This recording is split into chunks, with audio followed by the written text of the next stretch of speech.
Hello and welcome to Cheating Wife Chronicles. I knew something wasn't right the moment I felt the stabbing pain in my side. It started as a dull ache earlier in the day, something I brushed off while I handled Grace's breakfast and prepped her for school, but by the afternoon it became unbearable. I collapsed on the cold kitchen floor, clutching my side, the sharp waves of pain radiating through me. It felt like a knife twisting inside, and as much as I tried to mask it, I knew Grace, my 7-year-old daughter, could see through me. "Daddy, are you okay?" she asked, her tiny voice trembling as she stood a few feet away, her eyes wide with fear. She didn't dare move closer. Perhaps my face scared her. I tried to reassure her, putting on the strongest voice I could muster, though it barely came out above a whisper. "I'll be okay, Grace. Just a little stomachache." My words were a lie, of course. Whatever this was, it wasn't just a simple stomachache. I was in agony, and the cold sweat beating on my forehead wasn't helping. I needed help. Amelia's footsteps echoed from down the hall. I felt a brief spark of hope. My wife would see me in this state and surely take action. She stepped into the kitchen, her sleek suitcase rolling behind her. She looked ready for her trip with her brother Daniel, her hair perfectly styled, her expression showing not concern, but annoyance. "What are you doing on the floor, Marcus?" she asked, her voice sharp, as if my crumpled form had somehow inconvenienced her. The pain made it hard to speak, but I managed to gasp out, "I think it's appendicitis. It's bad. I need to go to the hospital." Her response was a scoff. "Appendicitis? You're being dramatic. It's probably just indigestion. Why don't you rest for a bit? You'll feel better." I couldn't believe what I was hearing. Did she not see me clutching my side, barely able to breathe through the waves of pain? "Amelia, please. I'm serious. I can't move. Grace is here. I need you." She glanced at her watch, the faintest flicker of impatience crossing her face. "Marcus, I don't have time for this. I can't miss my flight with Daniel. Just call Olivia or something. You'll figure it out." With that, she rolled her suitcase out of the kitchen and out of the house, leaving me there on the floor with Grace standing by, tears streaming down her face. "Daddy, don't be sick," she whimpered, finally rushing to my side and taking my hand in her small one. Her touch brought me comfort, but it also fueled my desperation. I couldn't let her see me like this for long. I had to do something.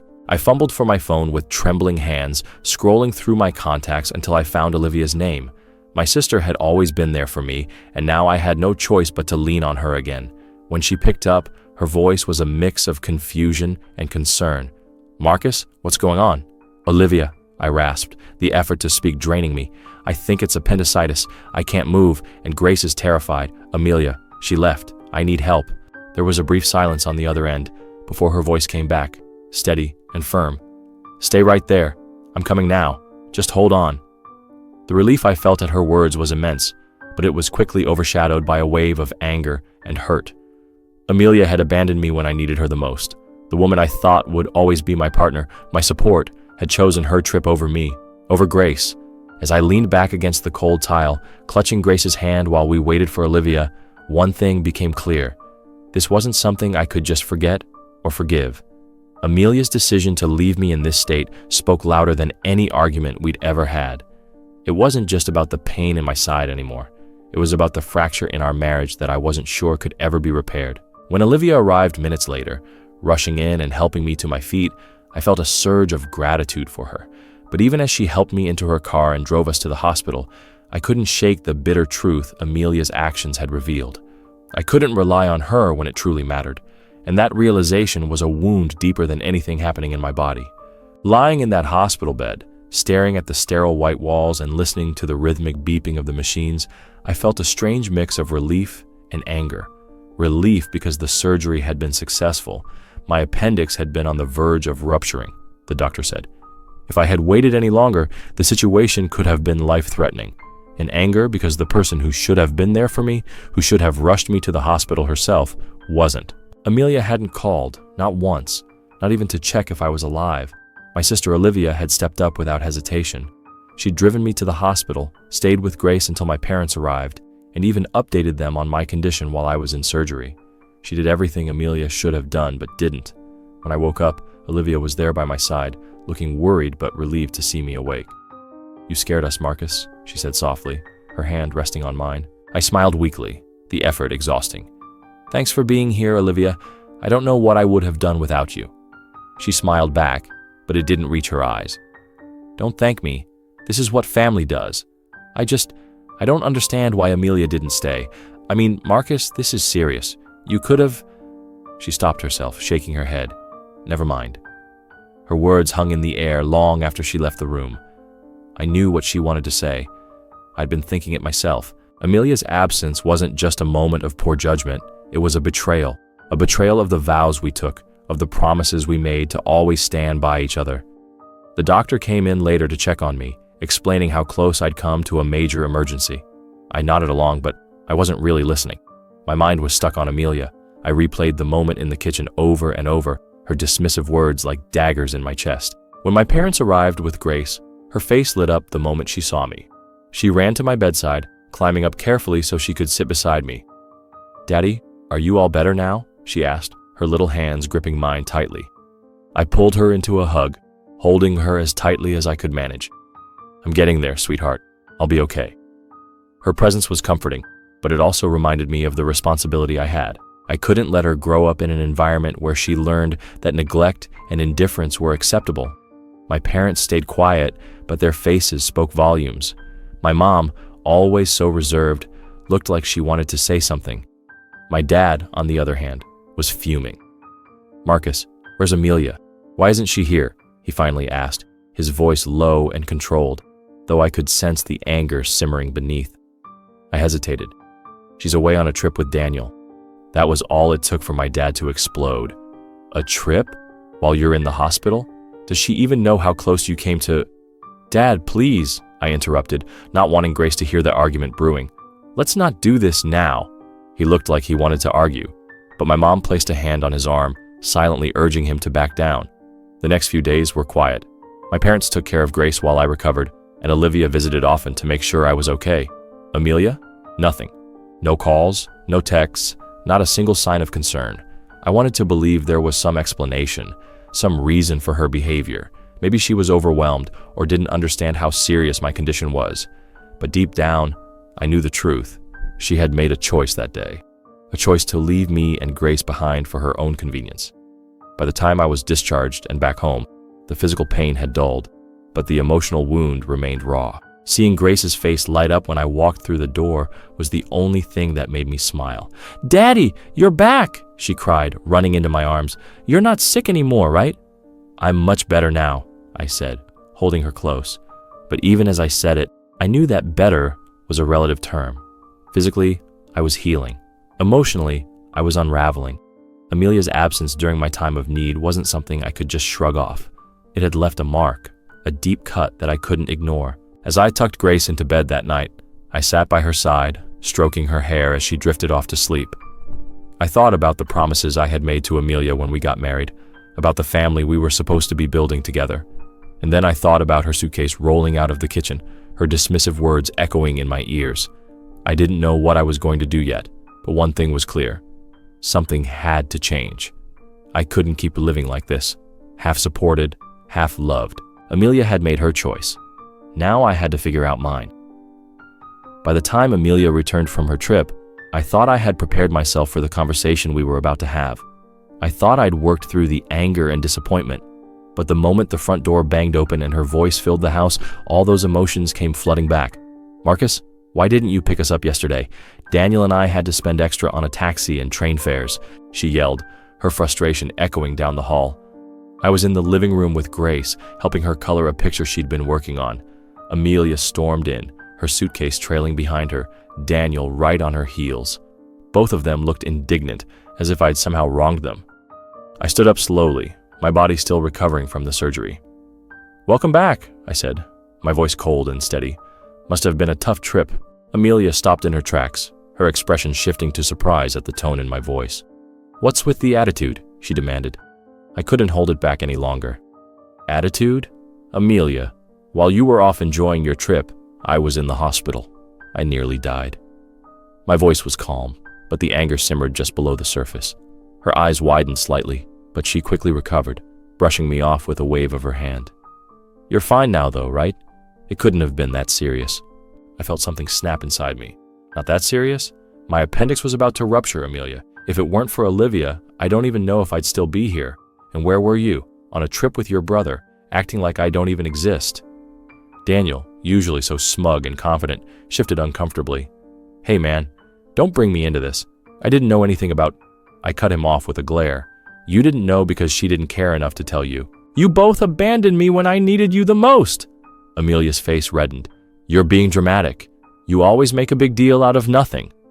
Before I could respond, the front door opened again. I turned to see Olivia walking in with my parents and Amelia's parents right behind her. I'd called them earlier, explaining everything, and they had all agreed to come. Now, as they filed into the room, the air grew heavy with tension. "What's everyone doing here?" Amelia asked, her voice faltering slightly as she took in the stern expressions on their faces. My dad was the first to speak. "We're here because Marcus told us what happened, Amelia. How could you leave him like that? How could you leave your husband and your daughter alone when he was in so much pain?" Amelia looked around, clearly taken aback by the collective disappointment directed at her. I didn't know it was that serious," she said weakly. "That's not an excuse," Olivia snapped, her voice sharp. "You didn't even bother to check. You just left, and let's not pretend this is the first time you've put your own plans above your family." Daniel, who had been trying to stay out of the conversation, finally spoke up. "Look, maybe she made a mistake, but it's not like Marcus was dying." "Enough," my mom said firmly, cutting him off. "This isn't just about what happened this time. It's about a pattern of behavior. Amelia, you've been putting Marcus and Grace last for a long time now, and we're tired of watching it." Amelia's parents, who had been silent until now, looked at their daughter with a mix of sadness and disappointment. "Amelia," her mother began, "we raised you to take care of your family, to be there for them. What you did, it's not right." Amelia crossed her arms defensively, her gaze darting between everyone in the room. "So what? You're all just going to gang up on me now? I made a mistake, okay? It's not the end of the world." "It is for me," I said quietly but firmly. The room fell silent as I met her gaze. "Because this isn't just about one mistake. It's about every time I've had to pick up the pieces while you prioritized your own wants over our family. It's about the fact that I can't trust you to be there when it really matters." Amelia opened her mouth to respond, but nothing came out. For once, she didn't have a quick retort or a dismissive comment. She just stood there, staring at me as the weight of my words sank in. The silence was broken by my dad, who turned to Amelia's parents. "You should talk to your daughter, because if something doesn't change, I don't see how this marriage can survive." With that, the meeting ended. One by one, everyone left, their disappointment hanging in the air like a storm cloud. Amelia didn't say a word as she walked to the bedroom, slamming the door behind her. Daniel muttered something about heading home and left without another word. I sat back down with Grace, who had been quietly watching from the couch. She climbed into my lap and wrapped her arms around me. "It's okay, Daddy," she whispered. "I'm here." And in that moment, I realized she was the only person I could count on. Something had shifted, and there was no going back. Amelia's actions had pushed us to the edge, and now it was up to me to decide what came next. The days after the confrontation felt like walking through a fog. Amelia tried to act as if nothing had happened, but the silence between us was thick and oppressive. She avoided me, which was fine. I didn't have much to say to her. The damage was done, and there was no undoing it. I spent my time reflecting, replaying every moment of our marriage in my head. I thought about the times I had been there for her without hesitation, supporting her through every challenge, big or small. And then I thought about how she had walked out on me, dismissing my pain as if it were nothing, leaving Grace and me to fend for ourselves.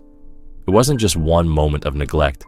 It was the culmination of years of feeling like I came second or even third to her wants and her brother's demands. This wasn't a marriage anymore. It was a partnership in name only. One evening, as Grace was asleep and the house was quiet, I sat at the dining table with a folder in front of me. Inside were the divorce papers I had picked up earlier that day. I hadn't told anyone yet, not my parents, not Olivia, because I needed to be certain. Amelia walked into the room, her phone in hand, scrolling as if she didn't have a care in the world. When she saw me sitting there, she paused. "What's with the serious face, Marcus?" I looked up at her, my heart pounding in my chest. I had rehearsed this moment in my head, but now that it was here, I felt a lump forming in my throat. Still, I pushed through. "We need to talk," she sighed dramatically, setting her phone down on the counter. "What now? Can't we just move on from all this?" I slid the folder across the table toward her. "No, Amelia, we can't just move on. I've thought about this and I can't do it anymore. I want a divorce." For a moment, her face froze in disbelief. Then she let out a laugh, cold, harsh, and mocking. "A divorce? Don't be ridiculous, Marcus. You're overreacting. You always do." I leaned forward, my hands resting on the table to steady myself. "This isn't an overreaction, Amelia. This is me finally standing up for myself and for Grace. You've made it clear where your priorities lie, and they're not with us. I can't keep living like this." Her expression shifted, anger replacing the mockery. "Oh, so you think you can manage without me? Do you have any idea how hard it'll be out there? You're not exactly rolling in money, Marcus." Her words were meant to wound, but I didn't flinch. I had anticipated this. I'd rather struggle every day than spend another moment feeling invisible in my own marriage. At least I'll know I'm doing it for Grace, not for someone who doesn't care. Amelia's eyes narrowed, her face twisting into a sneer. "Fine, go ahead, divorce me. Let's see how well you do on your own. Don't come crawling back when you realize what a mistake you've made." Her arrogance only solidified my decision. "This isn't a mistake, Amelia. Staying would be the mistake. And for the record, I'm not crawling back. Not now, not ever." She stormed out of the room, slamming the bedroom door behind her. I stayed at the table for a long time, staring at the papers in front of me. Part of me felt relief. Finally, I was taking control of my life. But another part of me felt a deep sadness. This wasn't how I had envisioned my marriage ending, but it was the reality I had to face. The next morning, I filed the paperwork. It wasn't an easy process, but each signature, each document felt like a step forward. My parents and Olivia were supportive, though I could see the sadness in their eyes. They had hoped for reconciliation, but they also understood why it wasn't possible. Amelia, on the other hand, was livid. She alternated between ignoring me completely and throwing snide comments my way whenever we crossed paths. "You think you're so noble, don't you?" she hissed one evening as I was helping Grace with her homework. I didn't respond. I didn't have to. My actions spoke louder than any argument we could have. For the first time in years, I felt like I was reclaiming my life. It wasn't easy, and there were moments of doubt and fear, but deep down, I knew I was doing the right thing. This wasn't just about me, it was about Grace. She deserved to grow up in a home where love and respect were the foundations, not resentment and neglect. Amelia had made her choice, and now I was making mine. This was the beginning of a new chapter, one where I could finally breathe, finally hope, and finally be the father Grace deserved. The road ahead was uncertain, but I was ready to face it one step at a time. Filing for divorce was one thing. Dealing with the aftermath was something else entirely. The process itself was grueling, not just because of the legalities, but because of Amelia's relentless efforts to undermine me. She wasn't just angry, she was determined to make me regret my decision, and she wasn't pulling any punches. At first, she played the victim, painting me as the unreasonable one. "Marcus just decided he couldn't handle being a husband anymore," she told our mutual friends, conveniently leaving out the part where she left me on the kitchen floor in agony. Some of them believed her, others didn't, but I couldn't afford to waste energy defending myself. My focus had to stay on Grace and our future. Amelia's tactics escalated quickly.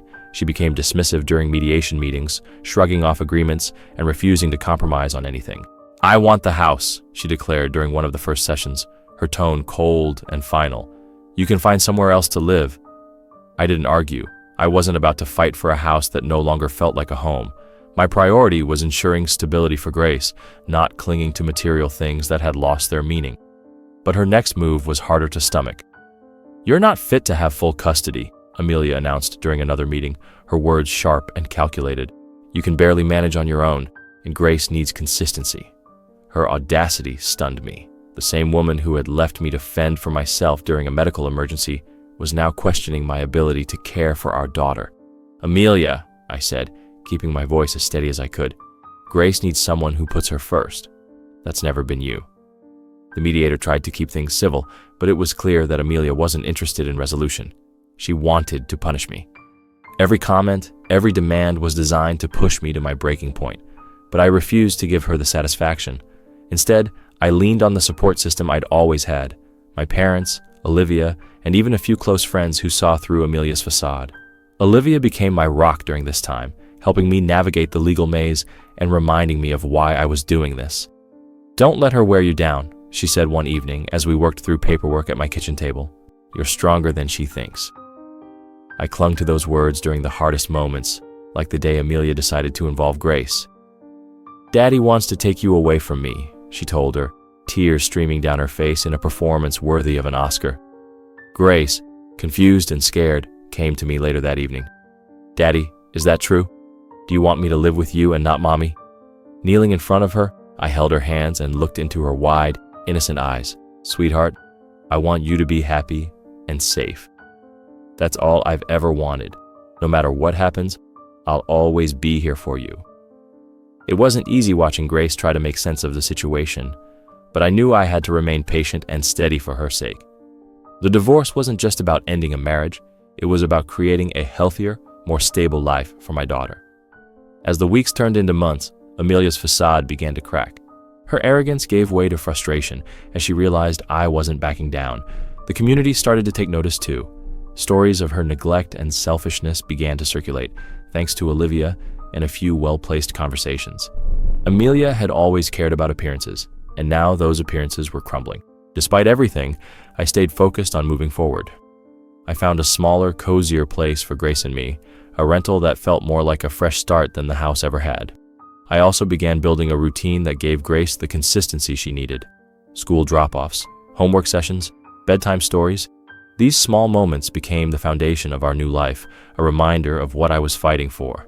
The legal process was exhausting, but each step felt like progress. Every signed document, every agreement reached, brought me closer to freedom. Amelia's attempts to intimidate me no longer had the power they once did. I could see her for who she really was, a woman desperate to control a situation that was slipping through her fingers. One day, during yet another heated meeting, Amelia leaned across the table and sneered. "You think you're winning, don't you? You think you're so noble. But let me tell you something, Marcus. You'll regret this. You're nothing without me." Her words stung, but I didn't let it show. Instead, I met her gaze and replied, "I'd rather struggle every day than spend another moment in a marriage where I feel invisible. This isn't about winning, Amelia. It's about doing what's right for Grace and me." For the first time, I saw something flicker in her eyes, fear, maybe, or the realization that she couldn't control me anymore.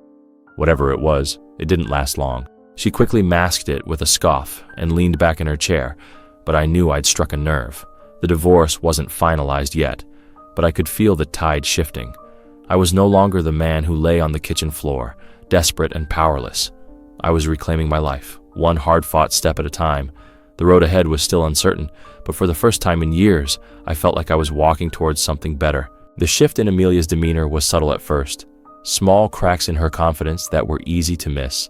But as the weeks went by, those cracks widened, revealing the person beneath the polished facade. The community, our friends, and even her workplace were starting to see her for who she truly was, and she didn't like it. Word of our divorce had spread faster than I expected, though I wasn't surprised. People love gossip, and a divorce is always a hot topic.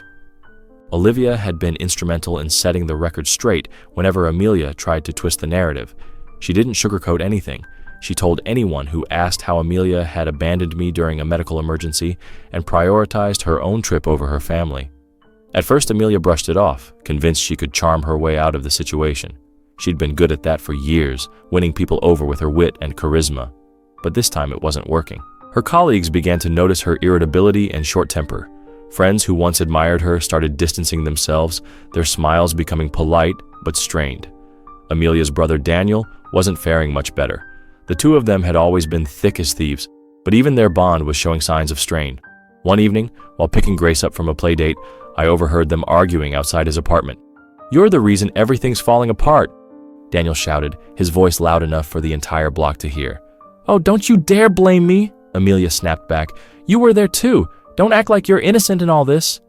The sound of their voices rising and falling was oddly satisfying. For years, they'd been a united front, always putting their plans and priorities above mine. Now, they were tearing each other apart. At the same time, Amelia's professional life was unraveling. She'd always been proud of her job, boasting about her achievements and her ability to balance work and family. But the truth was, her neglectful behavior at home was starting to bleed into her work. Deadlines were missed, meetings were forgotten, and her once impeccable reputation began to crumble. One of her colleagues, who happened to be an old friend of mine, confided in me over coffee one afternoon. "Marcus, I don't know what's going on with Amelia, but she's not the same person she used to be. People are starting to talk. It's not good." I wasn't surprised, but hearing it confirmed felt like vindication. Amelia had built her identity around being successful and admired, but now that image was falling apart. Meanwhile, I focused on rebuilding my life. Grace and I settled into our new routine, and though it wasn't always easy, there was a sense of peace in our home that hadn't been there in years. Grace seemed happier too, her laughter more frequent, her smiles brighter. One day, while dropping her off at school, I noticed a group of parents whispering nearby. I caught snippets of their conversation. My name, Amelia's name, words like abandoned and divorce. I could feel their eyes on me as I walked Grace to her classroom.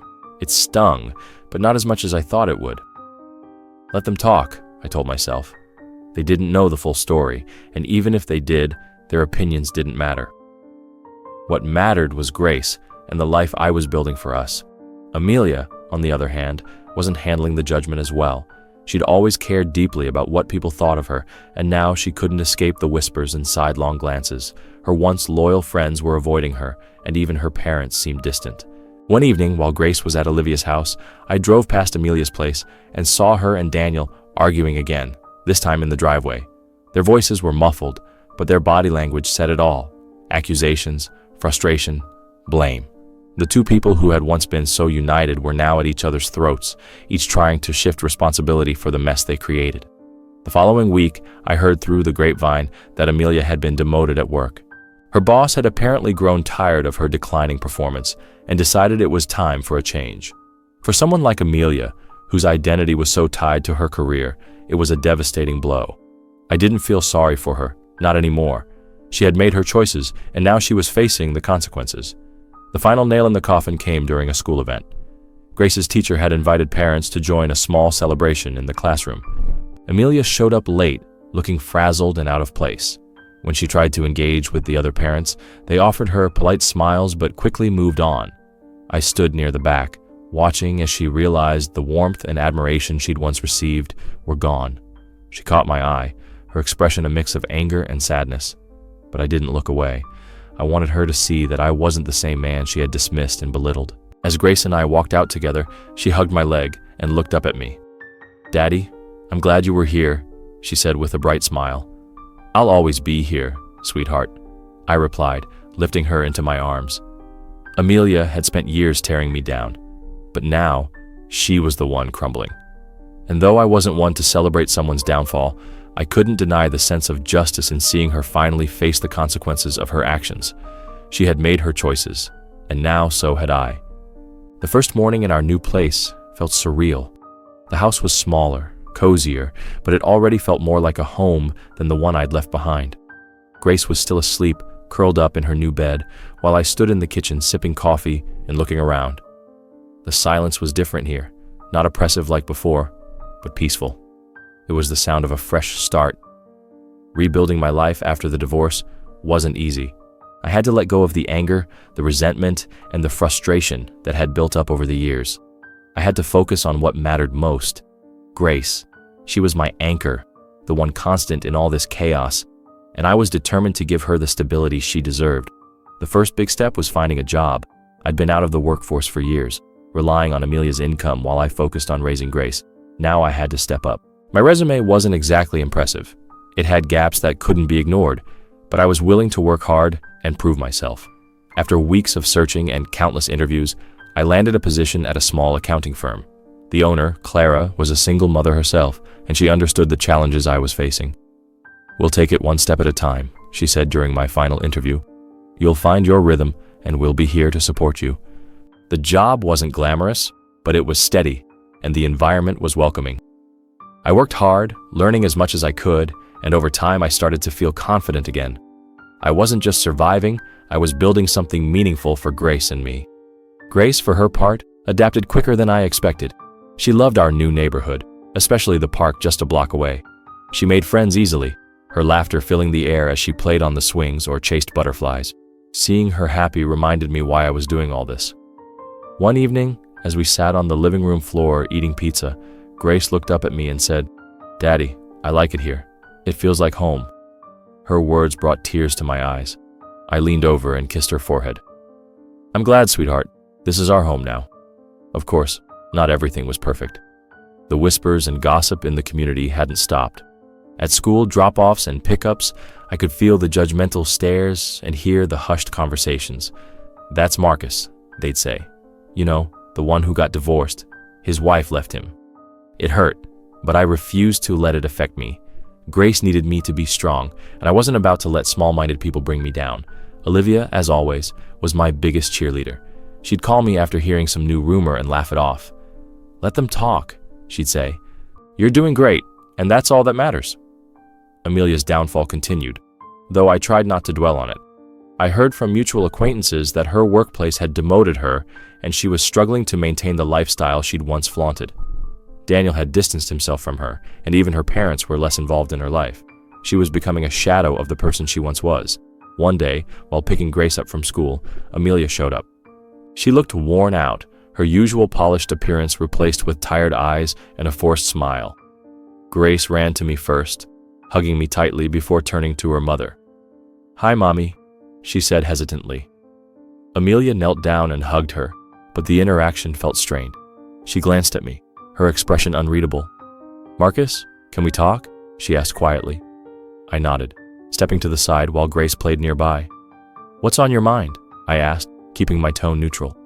She hesitated, looking down at her hands. I wanted to say I'm sorry for everything." The words caught me off guard. Amelia wasn't one to admit fault, let alone apologize, but as much as I wanted to hear those words years ago, now they felt hollow. Too little, too late. "I appreciate that," I said, my voice steady. "But things are different now. Grace and I are moving forward, and I need to focus on that." She nodded, her shoulders slumping slightly. "I understand."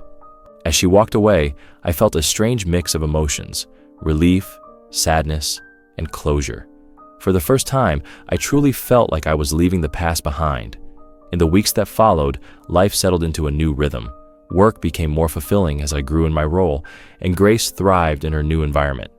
Our home was filled with laughter and love, a stark contrast to the tension and neglect we'd left behind. One evening, as I sat by the window watching Grace play in the yard, I reflected on how far we'd come.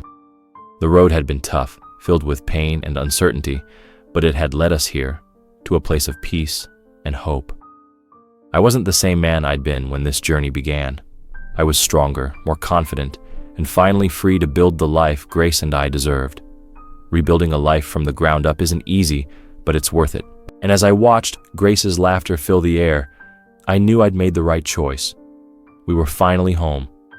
The quiet of the evening was something I hadn't realized I missed until it became a regular part of my life. Grace was asleep in her room, her soft breathing the only sound in the house. I sat by the window, a cup of coffee in my hands, staring out at the stars. The past few months had been a whirlwind of emotions, challenges, and change, but sitting there in the stillness, I felt something I hadn't felt in a long, long time. Peace. I thought back to where it all started, the cold kitchen floor, the pain ripping through my body, and the realization that Amelia wasn't coming back to help me. That moment had been a wake-up call, forcing me to see the truth I'd been ignoring for years.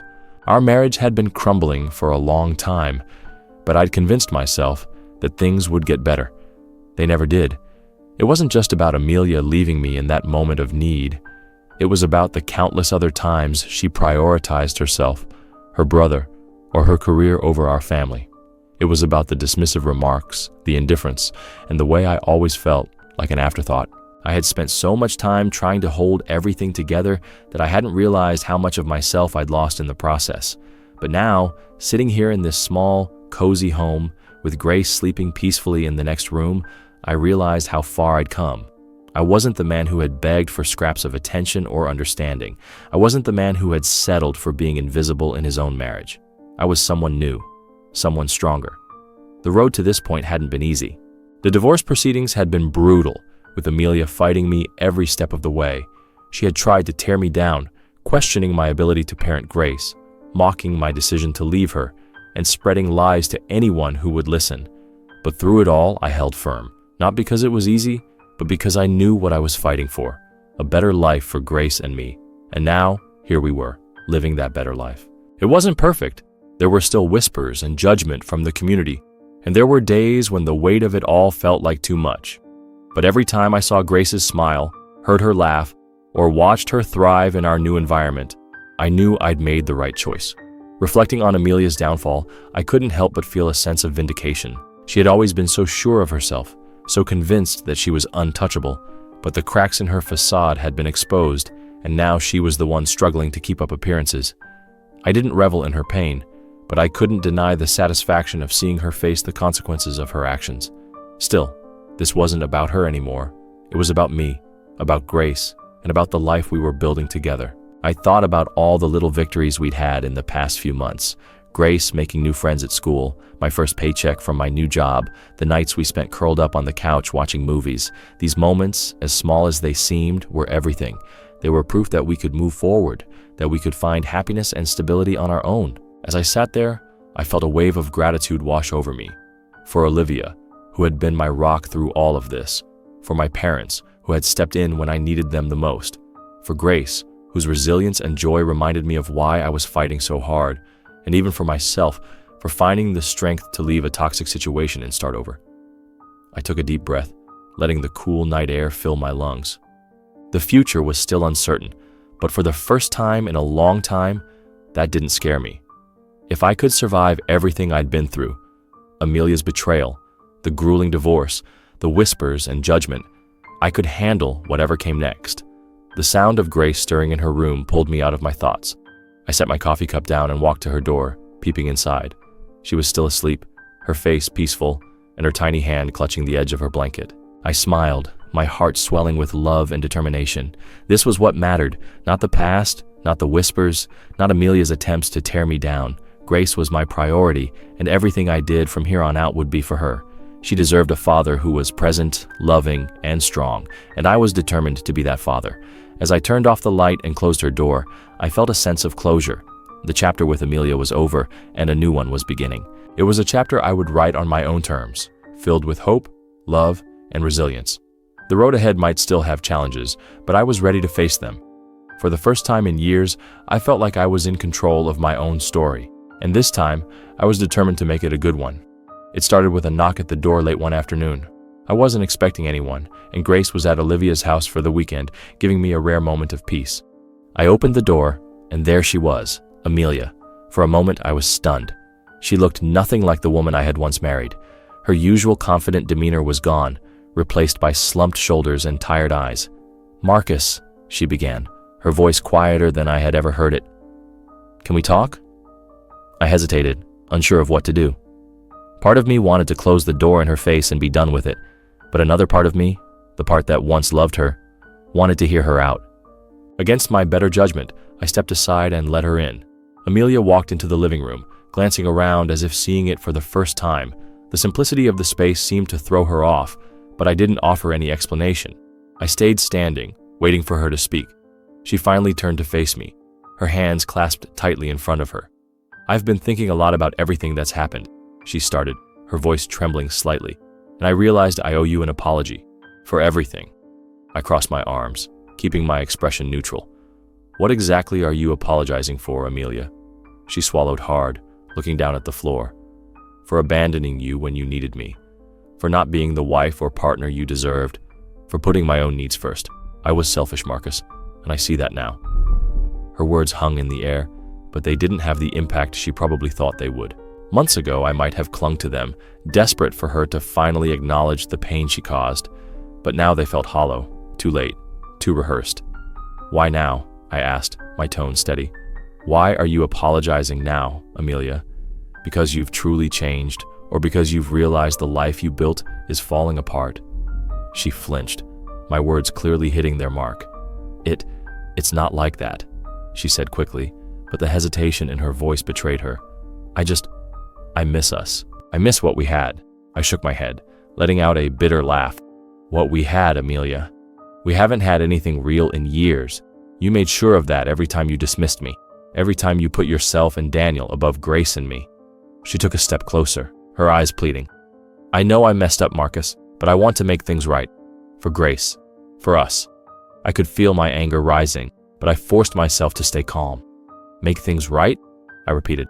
Amelia, you can't just walk back into my life and expect everything to go back to the way it was. You didn't just mess up. You broke something, and I've spent the last few months picking up the pieces and building something better for Grace and me. Tears filled her eyes, but I didn't feel the sympathy I once would have. I know I don't deserve forgiveness, she said, her voice cracking, but I'm asking for another chance. Please, Marcus. For a moment, I considered her words, not because I wanted to take her back, but because I wanted to be sure of my decision. This was a woman I had once loved, the mother of my child. But as I stood there, staring at her tear-streaked face, I realized that whatever love I had for her was gone. It had been replaced by something stronger, self-respect. I'm sorry, Amelia, I said, my voice firm but not unkind, but I've moved on. Grace and I have found a life that works for us, and I'm not willing to jeopardize that. You made your choices, and now I'm making mine. Her shoulders sagged, and for the first time, she seemed to accept that she wasn't going to get the response she wanted. I understand, she whispered, wiping at her eyes. I'm sorry, Marcus, for everything. Thank you, I said simply. I hope you can find peace with yourself, Amelia, but this is the end of the road for us. She nodded slowly, her gaze lingering on me for a moment before she turned and walked out the door. I closed it behind her, leaning against it for a moment as I took a deep breath. The emotions were there, anger, sadness, even a small flicker of pity, but they didn't consume me. Instead, I felt a sense of closure. This chapter of my life, with all its pain and heartache, was finally over. When Grace came home later that evening, her laughter filled the house as she told me about the adventures she had with Olivia. I listened intently, my heart full as I realized just how far we had come. Amelia's attempt at reconciliation was a reminder of the past, but it didn't define our future. Grace and I were moving forward, step by step, into a life that was brighter and stronger than anything I could have imagined. Amelia had been a part of my story, but now I was the one writing the next chapter, and I wasn't looking back.